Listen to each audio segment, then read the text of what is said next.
Welcome back, ladies and gentlemen. This is the Purple Political Breakdown. How's it going? How's your day been? We are back at it again. Now, it has been a while since I did an open panel. I've been very busy the last 2 weeks, so I couldn't do one. But we're back. And initially, the plan was to have a conversation about chorus and left wing media and the value of left wing media in comparison to right wing media. But a groundbreaking thing has happened today with the death of Charlie Kirk. He's been shot at a rally. It came out of nowhere. I was just kind of doing my thing. I was at work, and then someone messaged me because he knows I do political stuff, and he told me about this, and I was like, "Wait, what?" I had to do my thing, create a clip real quick. It's a kind of crazy situation, not gonna lie, and I think this has huge ramifications. We're gonna dive into all of that, of course.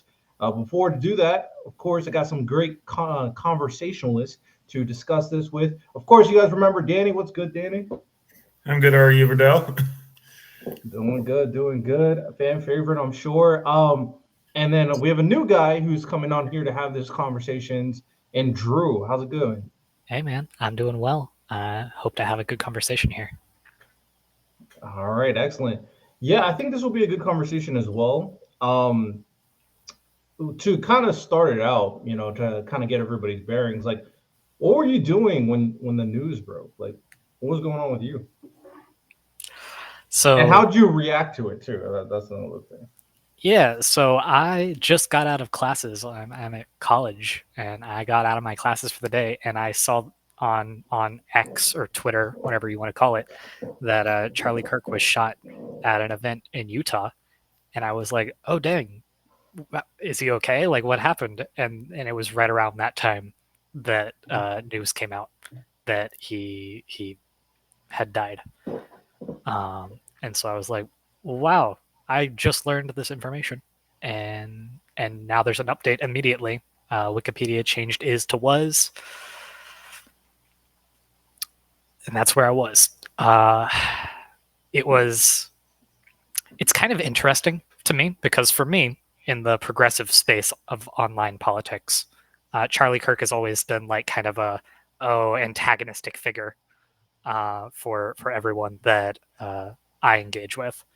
There's all those memes of like distorting his face and whatnot, and so having it brought back down to like, oh yeah, that is like a risk that he has been apparently facing this whole time of just like being shot at any of these events.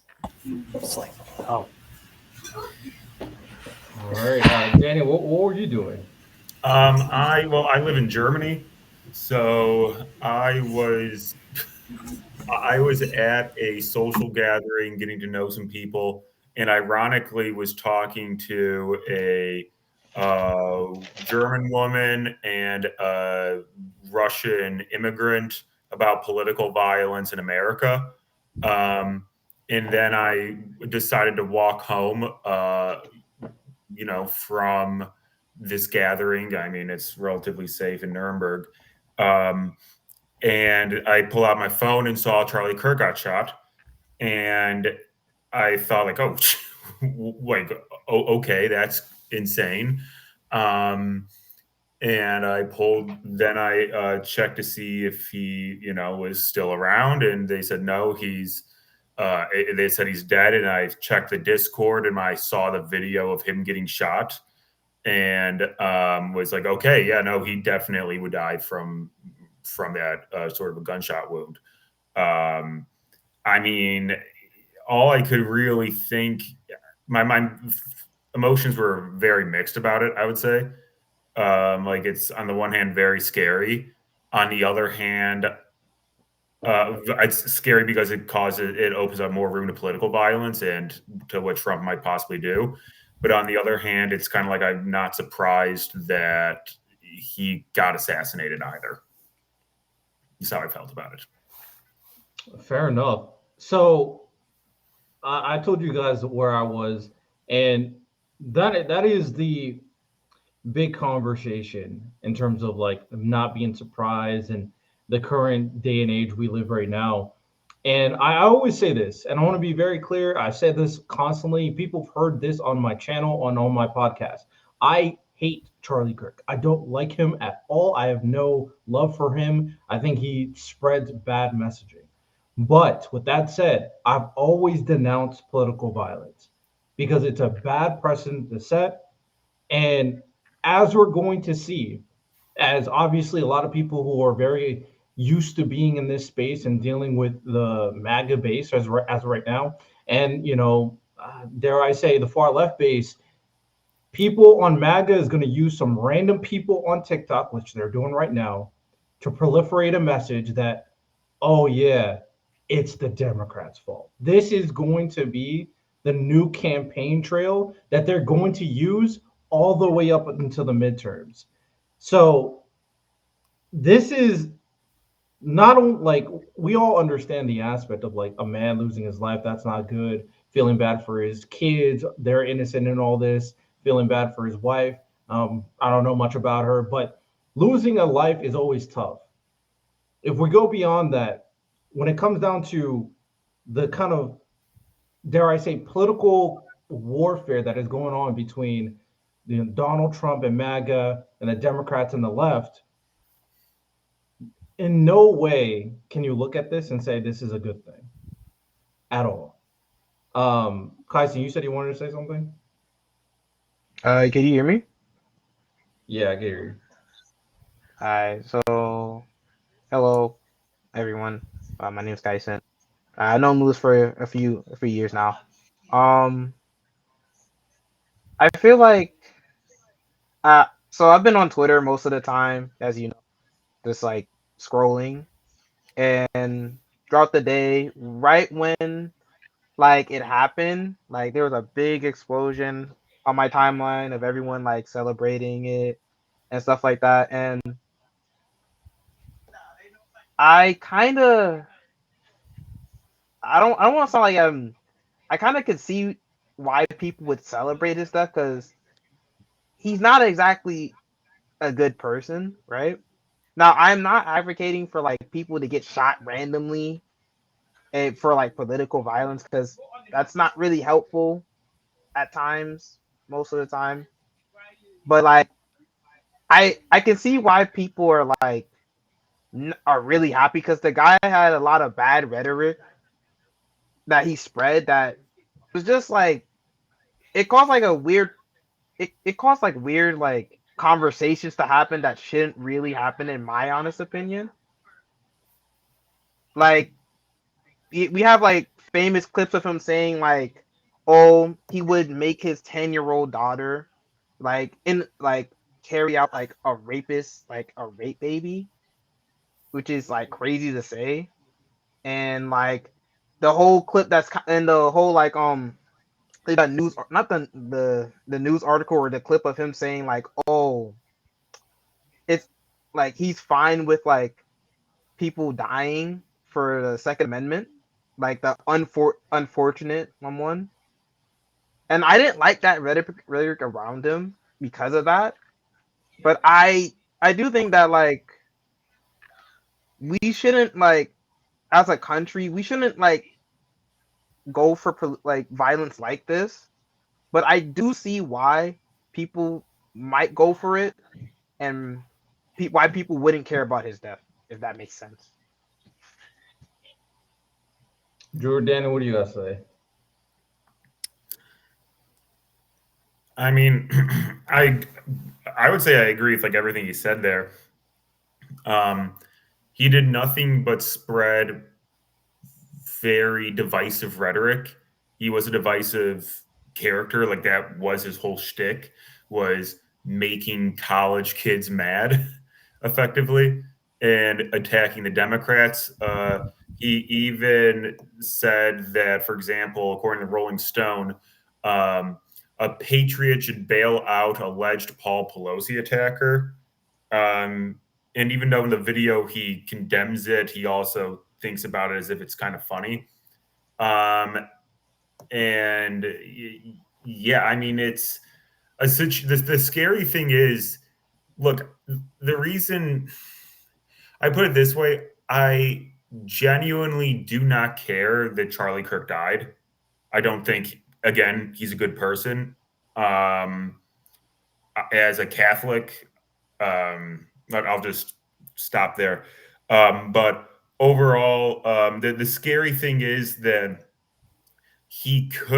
this could result in more political violence or Trump clamping down in some way to try and blame Democrats. We've seen a significant rise in political violence over the last year. I mean, we had Democratic senators who were murdered. We had the 2 assassination attempts on Trump. We had one neo-Nazi attempt political violence in order to hopefully spark a civil war by attacking a Republican congressman, I believe. Or was it even trying to kill Elon Musk? One of those two I remember hearing about. But the point being is this is scary because it could lead to genuine political violence where it turns into normal people or at least non-public figures attacking non-public figures is a thing. And America needs to realize that that is very possible for us. I mean, we are the most armed nation in the world. It can happen. What do you think, Drew?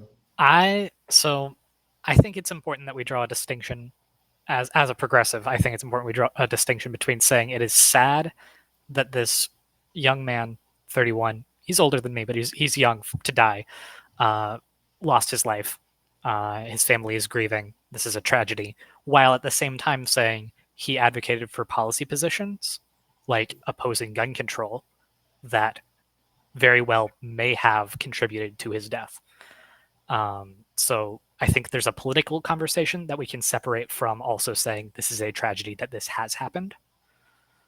I think any refocusing of the Republican Party or Trump to try and blame Democrats, I don't know anything about the political motivations of the shooter, but any refocusing to try and blame Democrats, you can easily say if these progressive policies of gun control, background checks, that kind of stuff could have prevented this deranged shooter from having a gun in the first place.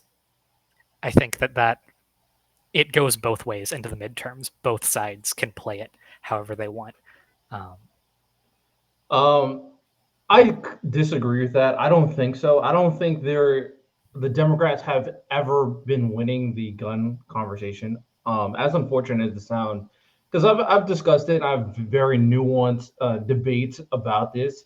I do think when it comes down to it, the Second Amendment is what it is. But the idea, once you get down to the nitty gritty of like better safety measures, there's a lot of people who agree, but they paint an entire brush around the left saying that we just want to get rid of all your guns. And even though people like myself, people like the people who are liberals and progressives, we say most people don't advocate for that. Just repeat it time and time and time and time again. It doesn't matter. They just use that, and they are able to convince a large portion of people that the Democrats want to take away your guns. So they're so good at lying and painting a picture that it pisses me off, but that is just a reality. Optics matter so much in today's space that the truth and reality is far in between.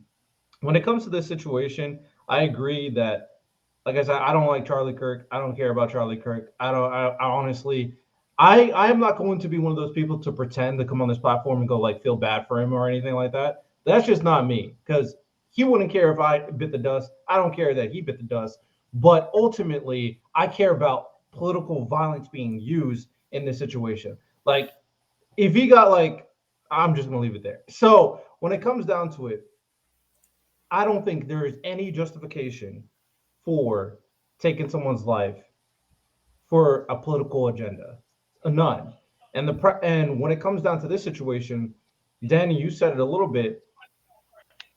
This is going to be used to shape the left as insane people who want to kill people. They're just going to do that now. And they've been trying to do that since that one mass shooter who was a trans person. And like, I already know all the statistics. Like, most trans people don't do that, all that stuff. Like, we all know this. It doesn't matter. That they're going to use it as a weapon. So they use that with the trans person, the mass shooting stuff, and they're trying to use that for their political agenda. For this one in particular, Now, apparently, there's been no official identification on who the shooter is, so we'll wait and see. But even though there's no official determination, they're going to blame the Democrats. They're going to assume it's a Democrat, one. They're going to say, oh, it's because of all your messaging that this has happened, two.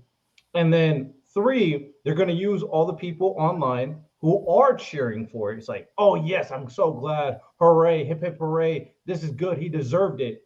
And they're just going to use all of that, create a whole commercial and saying, these guys are bad. You know what? Vote MAG in the midterms. So that's the irritating part about all of this. Go ahead. So right after, like, did you hear about the shooting in, I think it was Colorado, that high school? No, I didn't hear that one. That I hear that. So today, like right, like an hour after the shooting of him, there was another shooting where multiple people got shot at a high school in Colorado, and Yeah. it kind of my point is it kind of pivots in on how like I feel like as a country we're so divided in like our ideals on like how like we would want to be governed in a better way, if that makes sense. Like, let me give you an example, like with gun control. I think most people would agree that like no one wants their kids to be put in a live shooter situation. I don't think anybody would want that for their kids. I haven't met any Republican, Democrat, independent person or anybody who would. And I'm pretty sure most people would. I'm pretty sure that like if you explain it to somebody that like oh they would want control like gun control, like oh somebody shouldn't be able to buy an AR and like a assault rifle or like an a military grade like weapon for like public use. I think most people would, but I feel like with how propaganda how like Most big American Republicans will not. Most Republicans do not agree with that idea. They are hell bent on use I do, but like assault weapons. wait,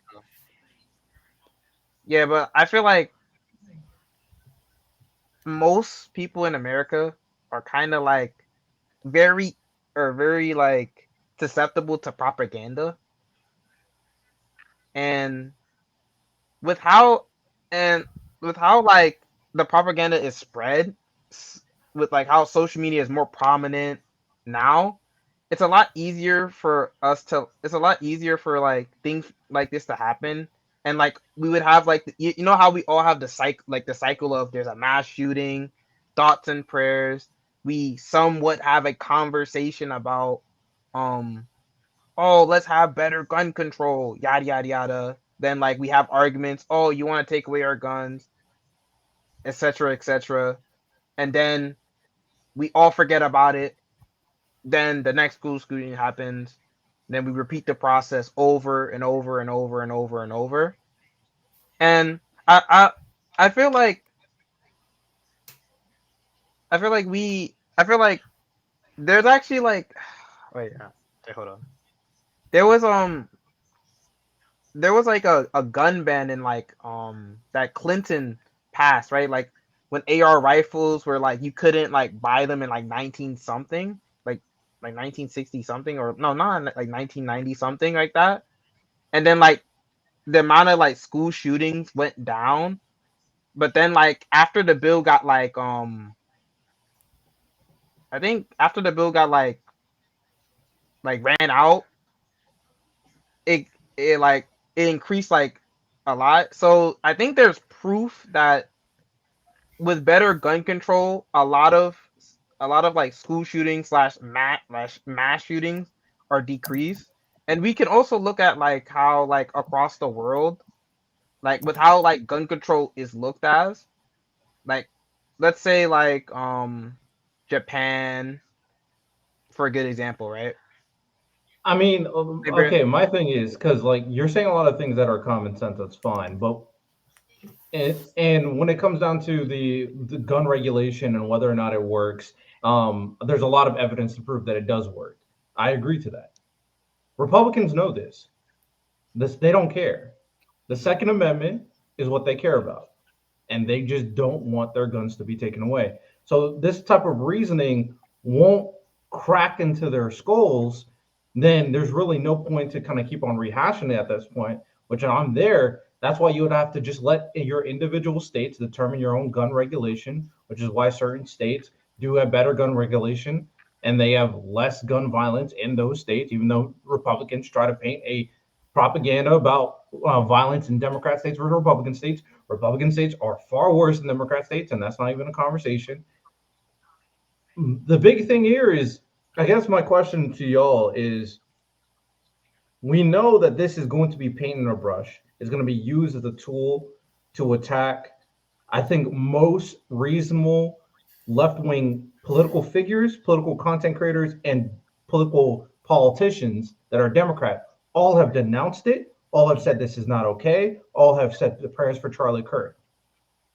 All of them has, for the most part, but MAGA is still going to use a very small section of the left to paint this brush. How should we deal with this attack, in your guys' opinion, that MAGA is going to use to paint the entire left as happy that Charlie Kirk is dead and low-key responsible for Charlie Kirk's death? So that's an interesting point, that Republicans will essentially just lie, cheat, manipulate the narrative however they want to get power, because that's what politics is about. They don't care about like the ethics of like how do we get our idea out. They just want to get power no matter what. So of course we're not going to try and compete with them on that specific, because we have morals. That's what like progressives try and hold themselves up to a higher standard. We're not going to do the craziness that they do with all the lying and cheating and manipulating of the media. The gun control, like you said, it works statistically. That's proven. They lie about it. It is what it is.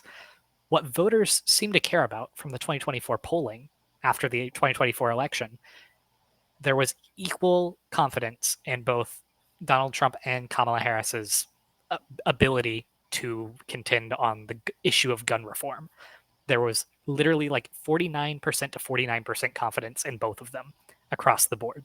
So gun control is really a non-issue. It doesn't seem to affect the vote one way or the other. You're on either side. That's just how it is. What we need to do going into the midterms is, anytime Republicans bring up the fact that it's the Democrats' fault, they want this violence, like political violence, as a tool the Democrats used against Charlie Kirk, you point out one of these two parties is proposing policy solutions that could have prevented it, and it's not the Republicans. You can leave it at that. It doesn't have to be some big sweeping issue, because that doesn't seem to be what voters are voting based on. There are bigger issues. You only contend on gun control if that's where the Republicans take it, and only for as long as they keep it there. That would be how I go about it. Fair. What do you think, Danny? I mean, in the immediate aftermath, I think Democrats and I would say even Republicans should increase the amount of security details around them, especially if you're a politician. If I were somebody like, especially Hassan or Cenk, I'd be horrified, because they are also kind of like these fringe, so to speak, fringe left-wing commentators who, in all honesty, are probably pretty happy that Kirk is dead, if I had to assume at least. But they're going to be good pickings for an angry Trumper. But let's just be honest here. Like, I could imagine a guy being like, hey, my guy's dead, I'm going after your guy now. I kind of already brought that up. Right now, I would say, though, the Democrats should, of course, condemn it. The Democratic Party should. But it's, again, a complicated thing, because the Republicans are going to go off. They're going to point out all of these extreme left-wing opinions being espoused on the internet. And a lot of those people aren't even Democrats. a lot of those people possibly didn't even vote, or they, voted out of spite. Point being is they're not really the Democrats' main base of supporters, but they're going to paint anybody who votes Democrat that way. So I think the best thing the Democrats can do is really condemn, even in the immediate aftermath, those opinions, saying that this is a good thing. They should say, no, it's not a good thing. I would say the Democrats should say, we're not going to comment on the ethics of what Charlie Kirk advocated for. But killing Charlie Kirk is out of line.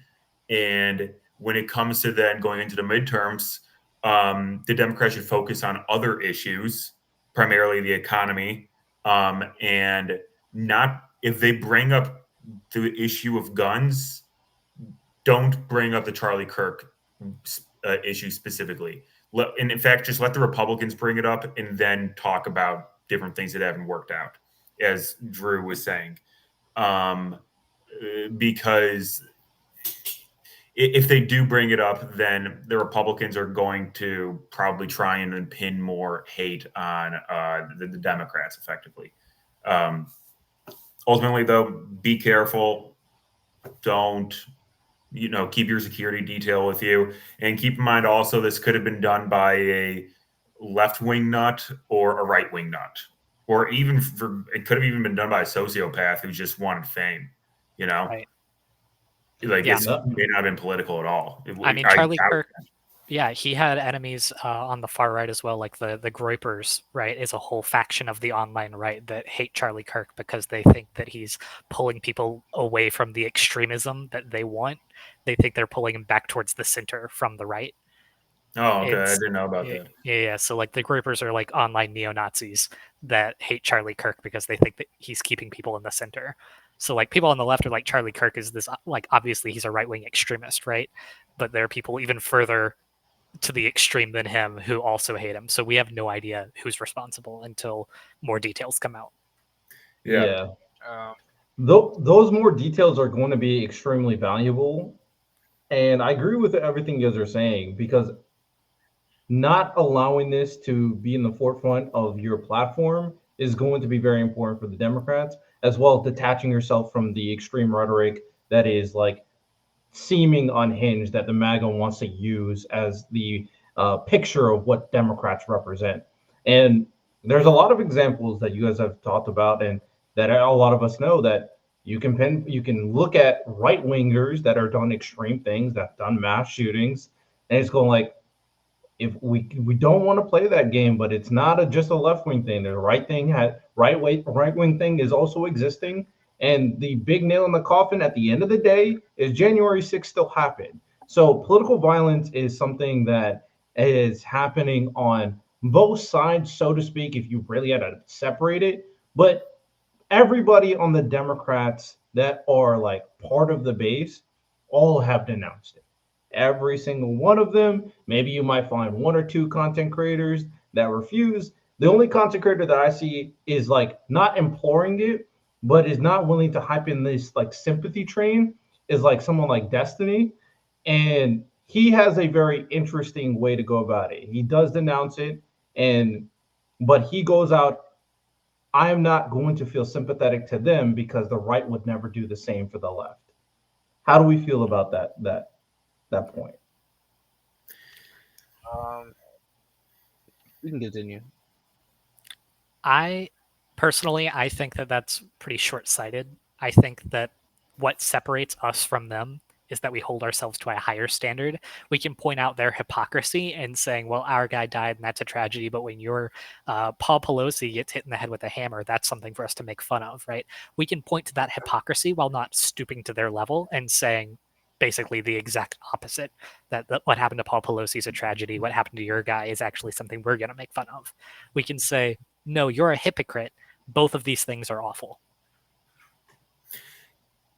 Yeah, I think it's really that simple, as you can call out the hypocrisy, and say, you know what, I don't sympathize with the fact that he got shot. But like, I mean, I don't feel bad for him per se. I mean, it's not surprising somebody planned this, in all honesty. But at the same time, being like, we still don't think that political violence is a good thing because all it's going to do is lead to, more divide. I think that's a perfectly reasonable thing to say.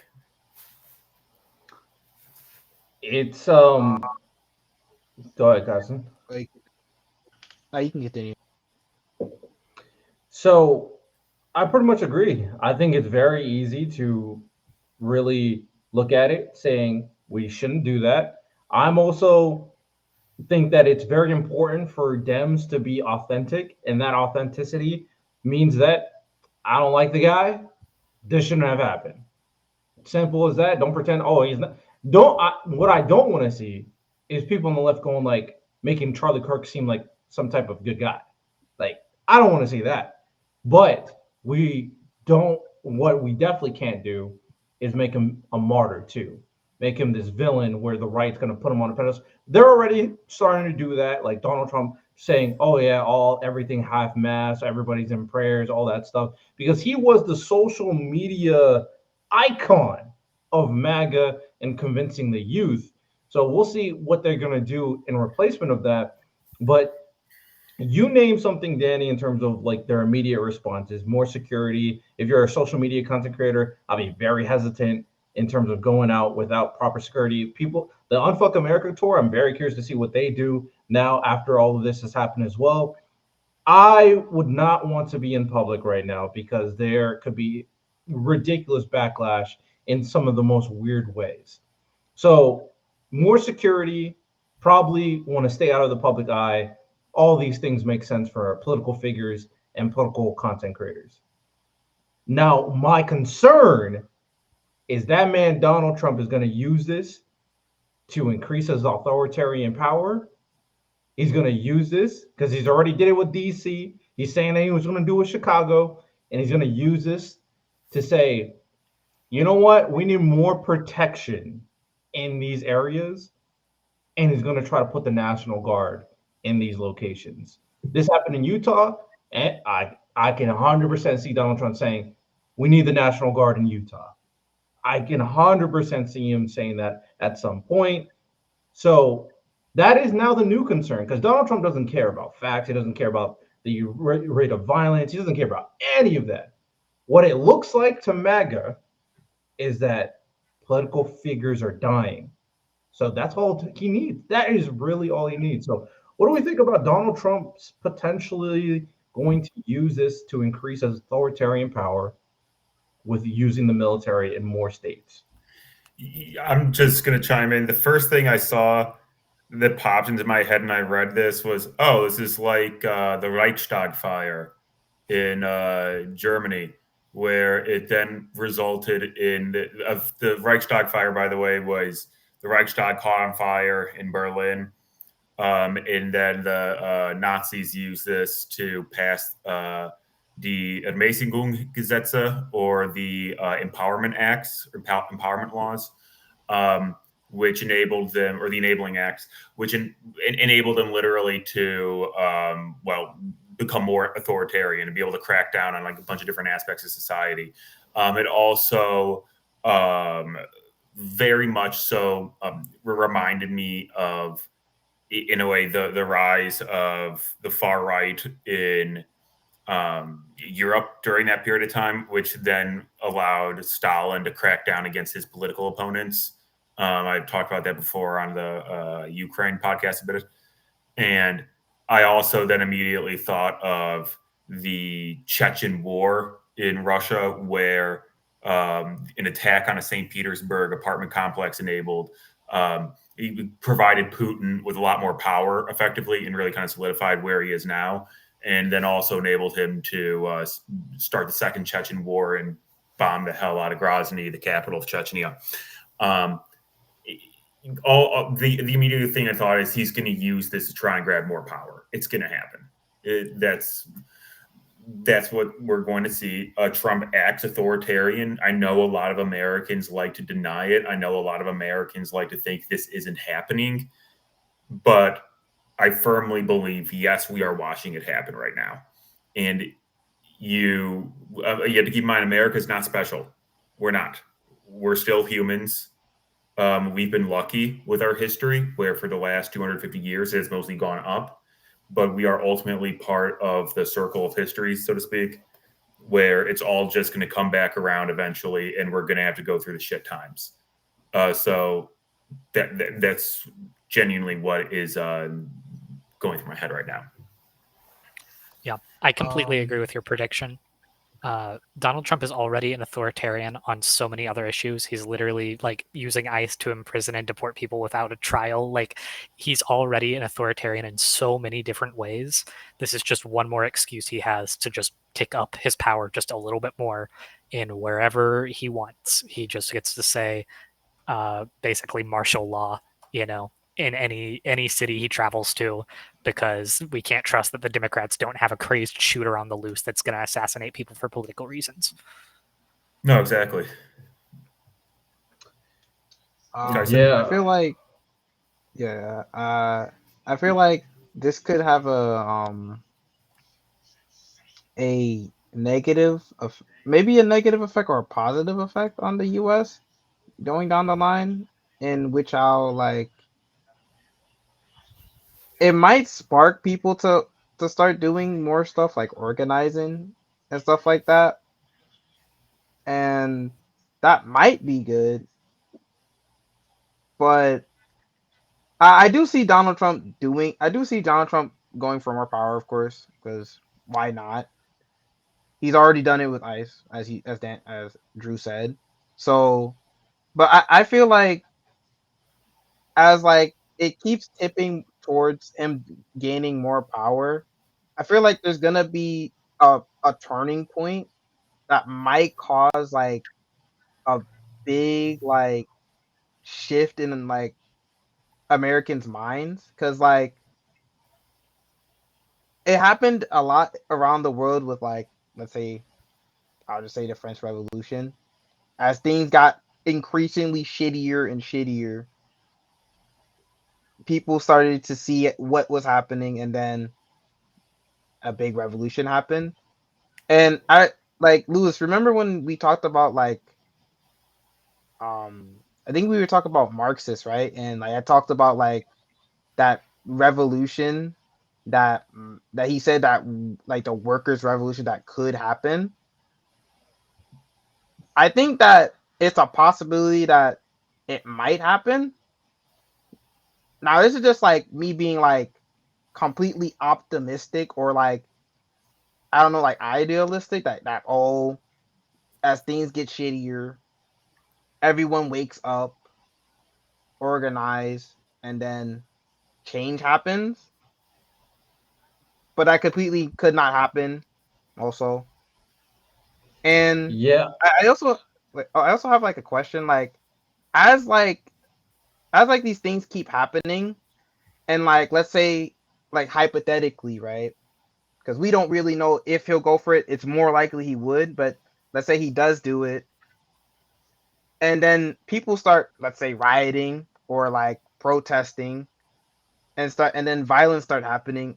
Would the people be, I guess, justified in their acts because of what's happening to them and their communities and like their states?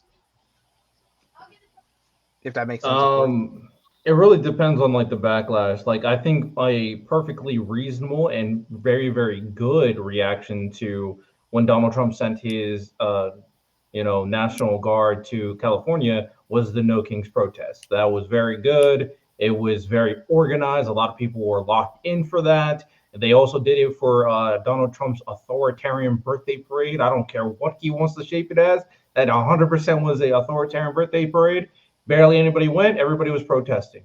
That was a good signal of unity, and I think that was strong. I think the left and Democrats were in a good position. Everything was looking up.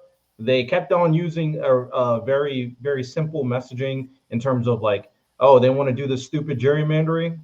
Okay, bet, let's do it. Gavin Newsom was locked in for that. The whole stuff with Epstein, Donald Trump, the whole stuff with him, he ain't getting out of that one. He just looks suspect in every sense of the word. I think this is a huge blow. I think this is very bad for the Democrats and the left moving forward.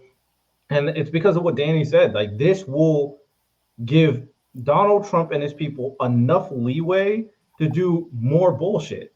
They already tried it with I already said this before, but the DC stuff, and that perfectly resembles him potentially doing it again, because one of his biggest reasons why he did the DC stuff is because a politician was harassed. Now Charlie Kirk died. Oh my goodness. I can only imagine what he plans to do. He's trying to influence other locations that are Democrat. He did the unjustified, the things all happening in court. And we know the Supreme Court's on some bullshit right now. They don't even try to stop Donald Trump. So he did the stuff with California and went through a bunch of different processes. They're still deliberating on whether or not that's justified. And more than likely, the Supreme Court's going to say, you know what, it's cool. It's whatever. It's Donald Trump. And then the whole stuff with Chicago, I don't know how he plans to do that. Chicago is obviously not right wing, it's not right wing, but he is making strong points that he wants to do it regardless. Utah, for all intents and purposes, from my knowledge, Utah is a red state, right? So Yeah, like it's. I think he's just gonna let him. Come on, Trump, go ahead, come inside. Yeah, I'm very concerned, and I do think the retaliation for this could also be very bad. This is why there's a part of me that believes this was done. I mean, we don't know yet. It's all speculation as of right now, unless something's come up about the shooter. This is why, though, I believe this guy might have been a MAGA supporter in a way, even. Very crazy, obviously, very far right. But that's why I believe it. It's like, if he's like, okay, well, this can be used as a martyr of sorts to start something off so we can really have a change. Yes, I could see where they may have done it. The other thing I've been thinking about is, that guy shot Charlie Kirk from 200 yards, or in military, like the military usually judges shots in meters. Like, that's 182 meters. That's I'm not, trying to glorify, but that's an impressive shot when you think about it. Like, I really wouldn't be surprised if this guy had some amount of military training and he hit him in the neck. I'm just saying, like, that's kind of scary to think, like, what kind of person you're dealing with. Like, this is clearly a guy who knows how to use a rifle, most likely politically motivated. I just leaving that like 5% chance that it's just some sociopath who wanted fame, like that one kid who tried to shoot Trump and he just wanted to shoot a famous person and Trump happened to be there. That's just the fact of the matter. But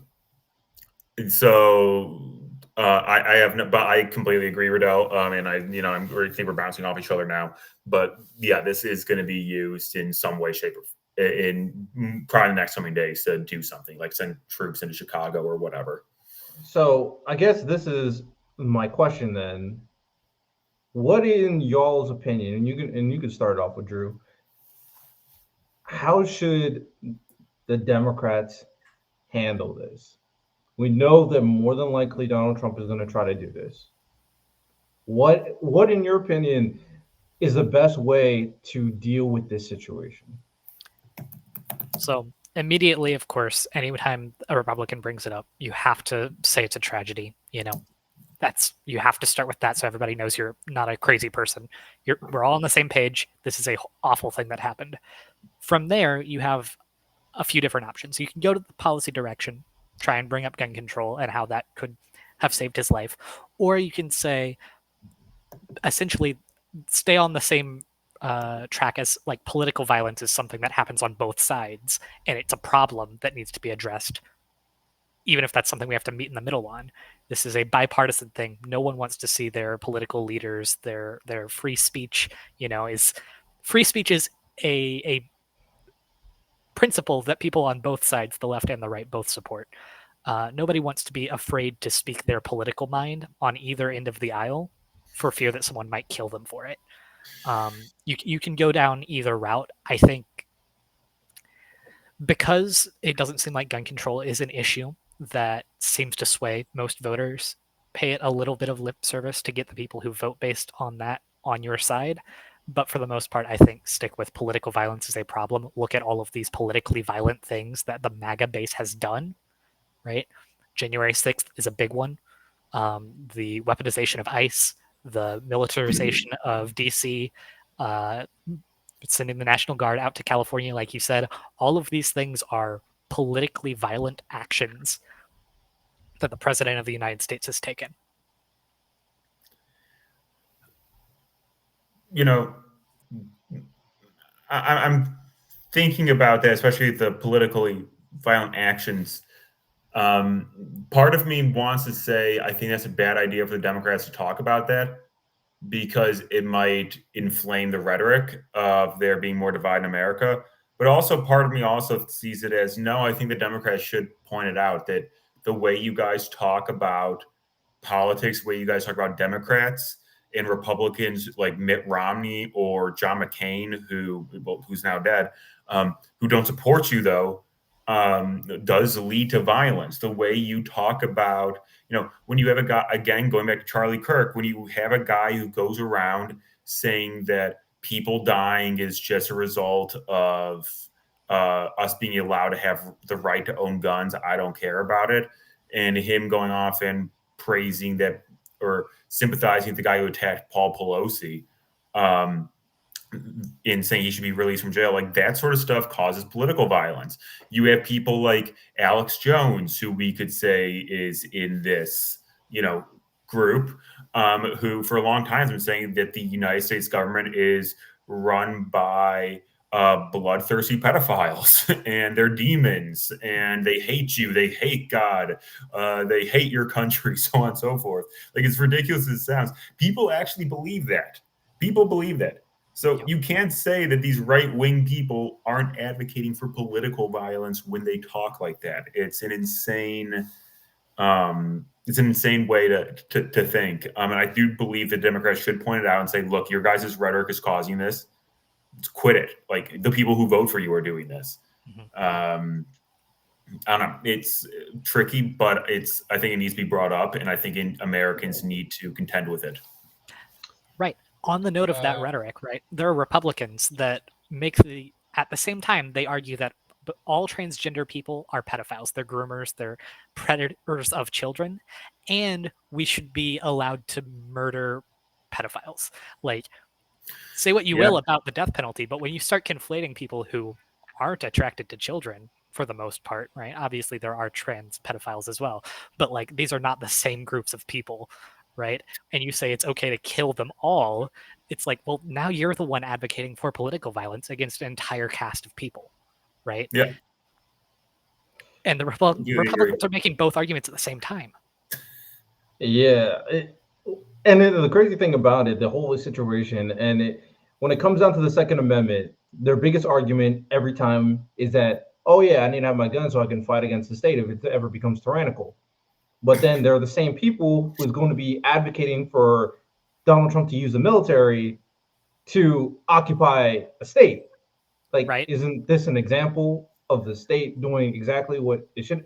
So the level of consistency is not there, obviously. And no matter how much you got to point it out, it's like just not clicking into their heads until something drastic happens.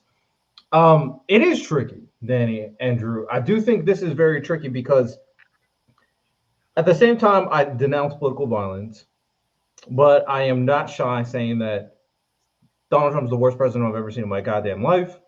MAGA is a cult. This party is authoritarian. It is fascist. I dare I say evil.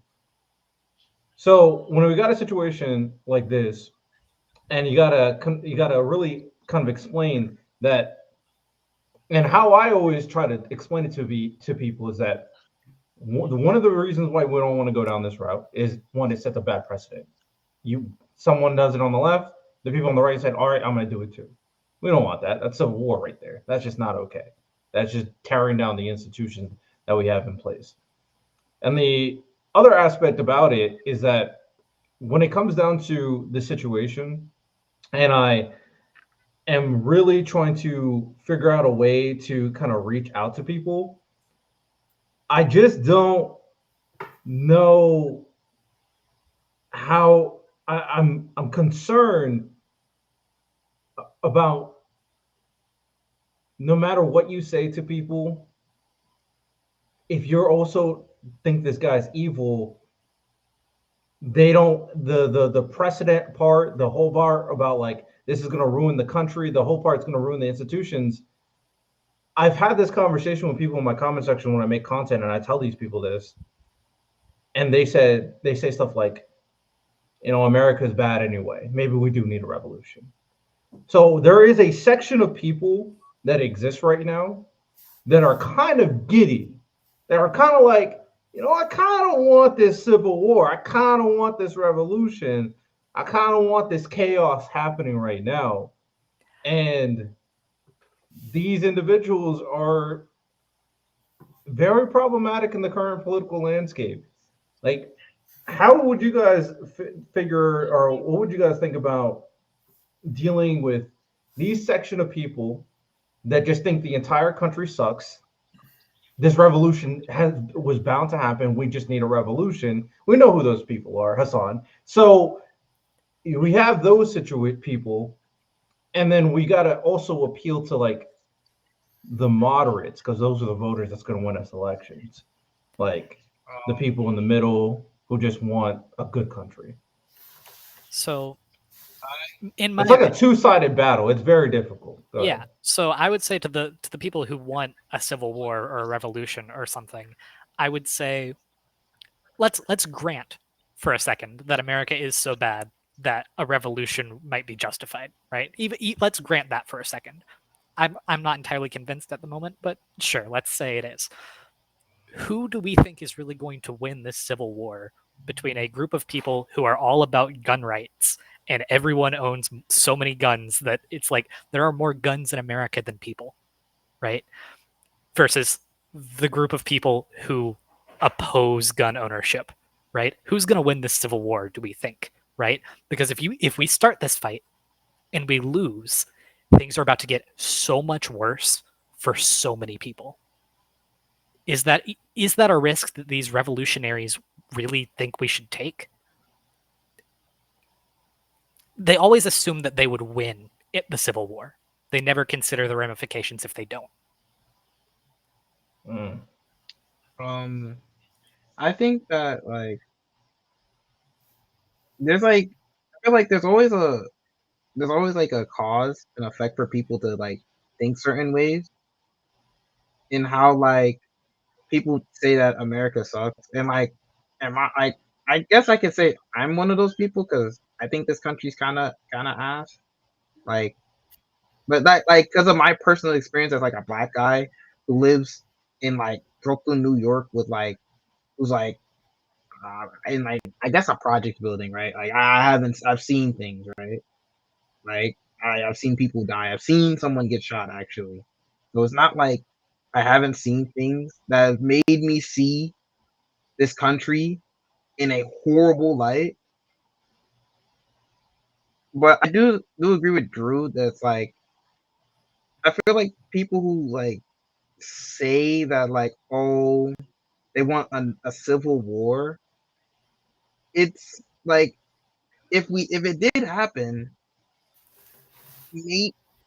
we're more likely like the left or the people who oppose like I guess gun control, like who wants gun control, are more likely to lose because like they're just more willing people on the right or people who let's say like let me say who oppose like gun control are more willing to use guns than others. Just like that. And I think that if there ever was a revolution that would happen, it would have to be with everyone in agreement about a certain like a very big issue that's happening that each political party, I guess every member of society sees. Because if there isn't, then like what's the point of like having a revolution? Because like yeah. And my Fair. I think that's very fair. And Drew, I'm 100% agree. If we had a revolution, the left would lose. They just would. They're just not even a conversation. Dana, what do you guys say? Yeah, no, I was going to say that. I mean, there's people on the far left, of course, who do believe in gun rights, like arming the proletariat, etc. There's YouTube videos about talking about these people. They're a very small amount of the people who own guns. I would also say it's a little ironic that it is ironic that the Second Amendment was put in place to help prevent tyranny. And then I think this was already, I believe it was brought by you, Drew, or maybe by you, Riddell. And then the guys who claim to be against tyranny are supporting the tyrants with the guns, and the people who are against it don't want access to guns. But I think it's just an incredibly ironic thing. But yeah, the foreseeably, yes, I could see the right winning this for sure. However, I would also argue that this would be this could result in maybe the military splitting. You'd have different members of the military supporting one side or the other, or rather, this would probably be a multi-faction conflict even. I could see that happening. There would be a huge refugee crisis, of course. And we can't even discount the idea that foreign involvement, like Canada wouldn't be like, okay, we're going to do something about this because we don't want, a rogue United States and we have 10,000 nukes or something being taken over by far-right extremists. I genuinely think that could happen. We'd have to see, of course, but we're not thinking about that deeply, of course. Yeah. I don't think a civil war will happen like that. If it does, it's going to be regular political violence is how I see it. When I say civil war, I mean like stuff like the Troubles in Ireland, 1960s. That's it. Not something like full-blown military conflict or anything. Yeah, I'm there with you. It's just this definitely is a kind of crazy situation. I guess the final thing before we kind of wrap up this conversation is that this all happened with the increase of political violence that's been happening. It's been in the news. We have so many issues regarding the left and the right, and obviously this death is a prolific political figure. Now, there's been other deaths that's happened but he's such a face that this is probably going to cause more movement from MAGA than any other death that's happened. So, with that said, though, one thing we do know is Donald Trump is old. And Donald Trump doesn't look healthy. There is potential concern, and it's kind of crazy to me that JD Vance even mentioned the idea that if Donald Trump was gone, I would take over. The fact that it even came out of his mouth is wild to me. But what this signals to me is that now that we've seen this, they're going to build up the left as this, whatchamacallit. If Donald Trump, it doesn't even have to be like, an assassination or anything. If anything happens to Donald Trump, if he just like freaking ate the wrong food one day and he's out for a couple of weeks, do we think that they're moving forward? They're just going to blame any potential negative thing on the left trying to take out Donald Trump? Yeah, I can kind of see that happening. Because even on Twitter, right, I'm seeing a lot of people like of course, like condemning people who are like basically celebrating like Charlie's death. But I do, and like with Donald Trump, I do see a lot more people, like a lot of more people celebrating like his death.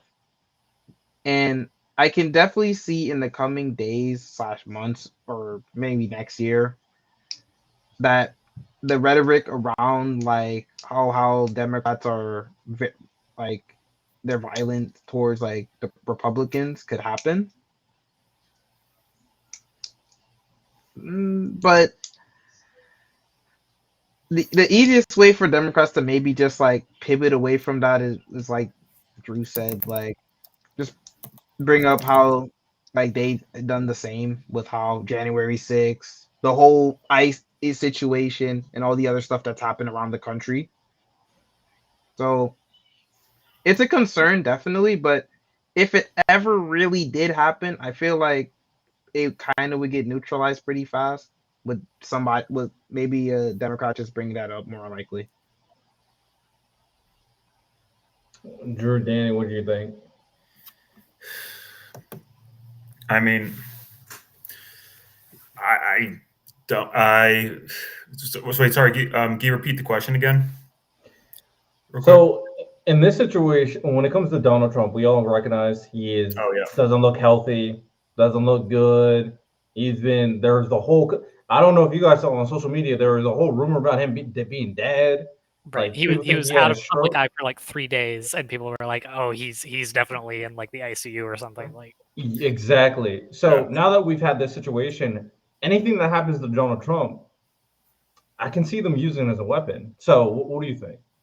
I mean, if it's a natural death, I personally don't see how the Republicans could necessarily pin that on the Democrats. The best I could think is they might say like, oh, the Democrats were so disrespectful to our president, and they're probably so happy he's dead. When in all honesty, I feel like Democrats would be in a way kind of freaked out that Trump is dead. Now we have JD Vance, who They is did. younger, more capable of restructuring the Constitution, et cetera, but also more likely to lose in an election, I think. I mean, he's a wet dishcloth when it comes to his riz, so to speak, with the voters.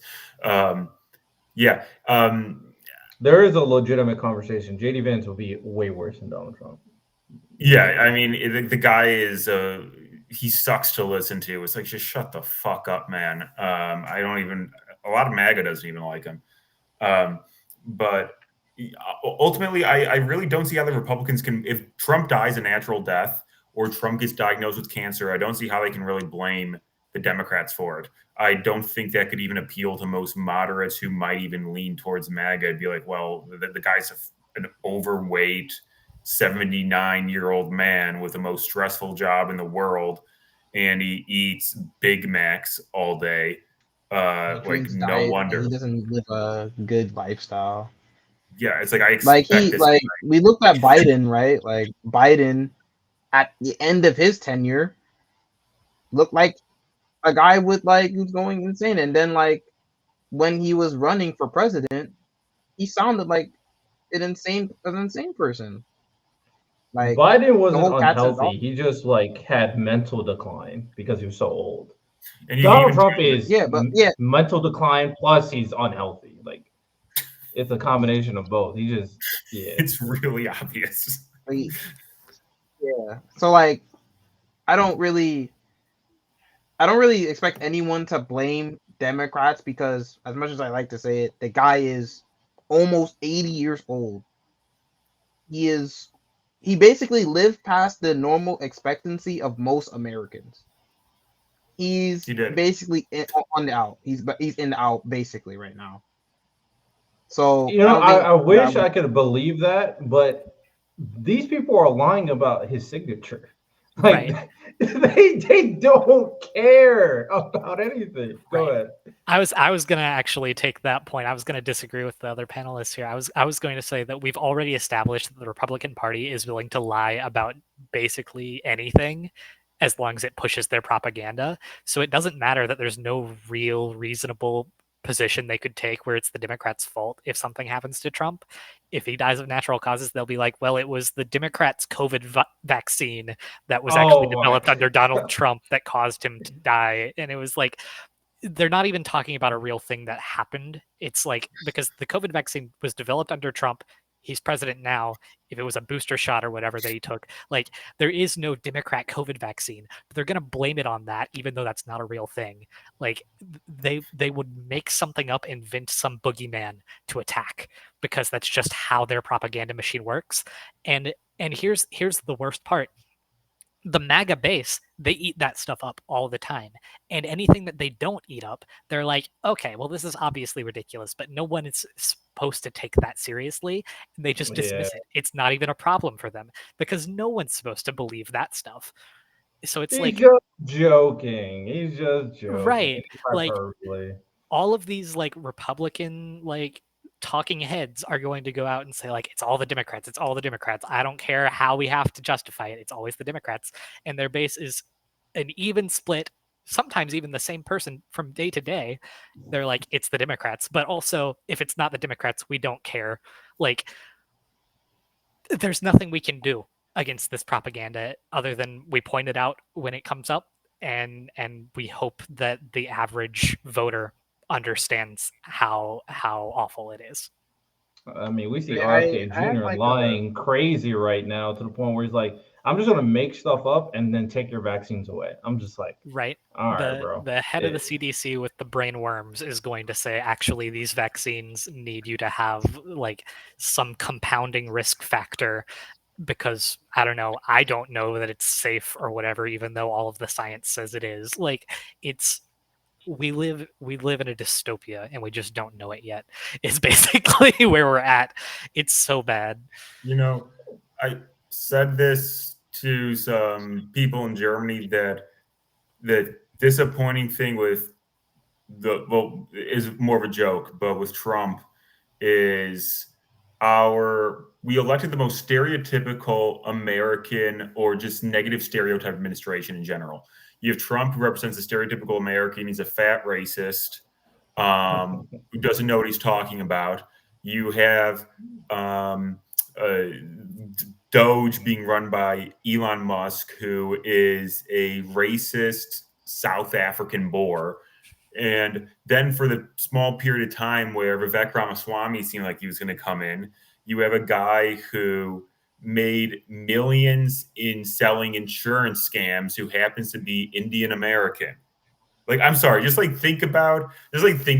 It's like these are all just negative stereotypes, like being compounded into one administration. It's not a good thing, but it's I just popped in my head. I was like, oh yeah, this is really, really ironic. Yeah, it's definitely not good. Kind of the final thing is ultimately none of us up here advocate for political violence. I denounce it all the time when it comes to my platform.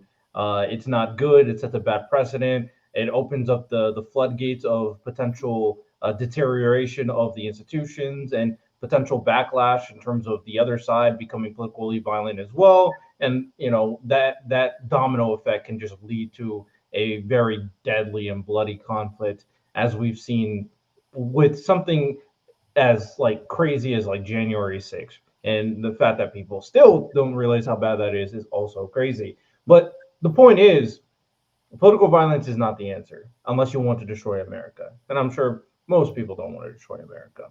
Ultimately, though, for me at the very least, I don't care about Charlie Kirk.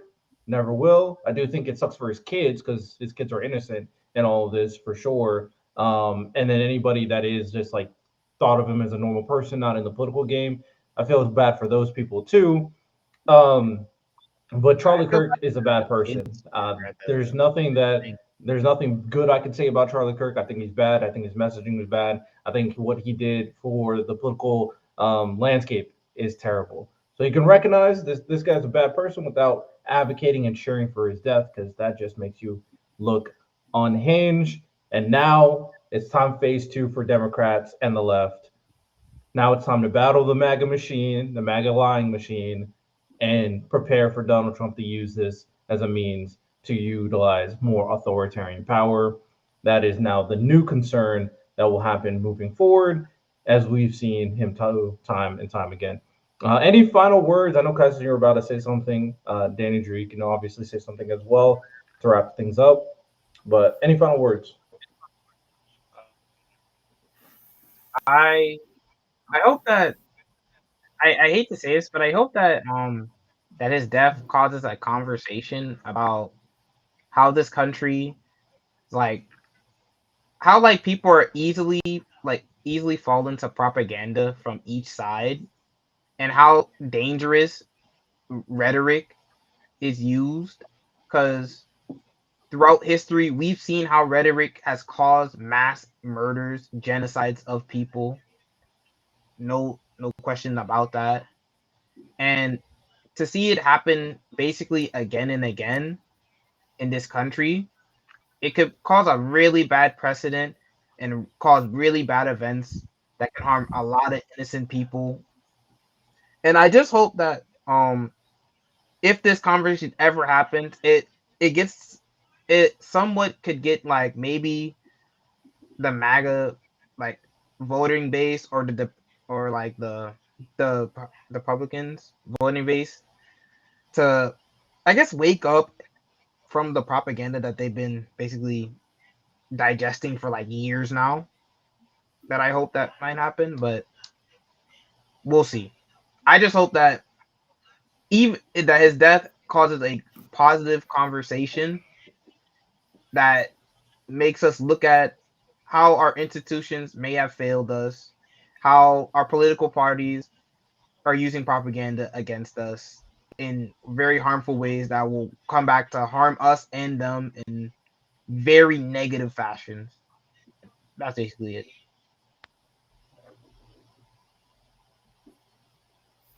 All right. Anything else you got? Go ahead. I was basically just gonna say the same thing. Political violence is unjustifiable for the most part on like every level that we've seen it. We can be critical of it when an insane shooter kills Charlie Kirk. We can be critical of it when the president of the United States employs ICE to send innocent people to Guatemala or whatever. It's always bad. So I'm going to keep being critical of it, and everyone else should be too. No, I mean, it's a pretty basic opinion. You engage in political violence, it'll eventually come back to bite you. Some people think, I've heard some people make the argument that America is founded on political violence because we were founded with the revolution. Therefore, it's just another part of American history. It's not. As a part of human history in general. And countries that regularly engage in political violence tend to not be very developed and not do very well in the long run. They have worse economies. People are unhappier. People die of diseases earlier. I think the best example of this in our lifetimes is quite possibly Afghanistan. Afghanistan sucks, because they're constantly engaging in political violence. So, yeah, political violence isn't worth it unless you want to, unless you're like a sociopath or somebody who just wants to fight a war or whatever. If for the average person, otherwise, fantasizing about this, is your life is going to get significantly worse if it gets out of control. So why should we at all want to engage in it? It's stupid. Yeah, it definitely is. On my part, I will probably attempt to try to be a little bit more